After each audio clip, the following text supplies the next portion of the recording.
Dans une paisible vallée vivaient deux royaumes séparés par une imposante barrière rocheuse, les Philistins et les Israélites. Les Philistins, guerriers redoutables, projetaient d'envahir les terres israélites pour étendre leur empire. Leur arme la plus impressionnante était Goliath, un géant d'une force hors du commun, armé d'une immense épée et d'un bouclier imprenable.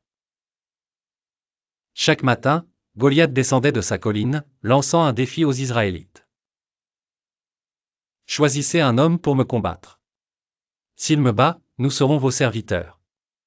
Mais si je le tue, vous serez nos esclaves. » Pendant 40 jours, il provoquait ses ennemis, mais aucun Israélite n'osait l'affronter.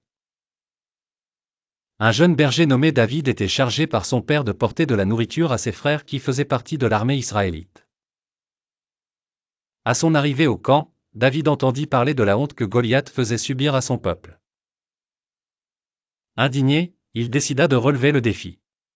Saül, le roi des Israélites, hésita à le laisser partir, le voyant si jeune et frêle.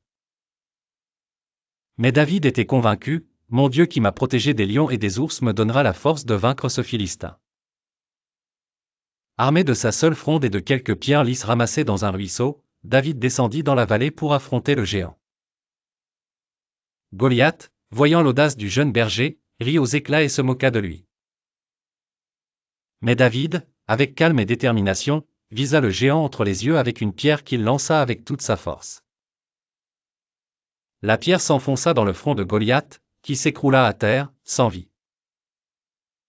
Les Philistins, terrifiés par la chute de leur champion, prirent la fuite, tandis que les Israélites, pleins de courage, les poursuivirent, remportant ainsi la victoire. Ce jour-là, David devint un héros. Sa foi et son courage étaient plus puissants que la taille ou l'armure du géant. Cette histoire resta gravée dans les mémoires comme un symbole de victoire de la foi et de la détermination sur la force brutale.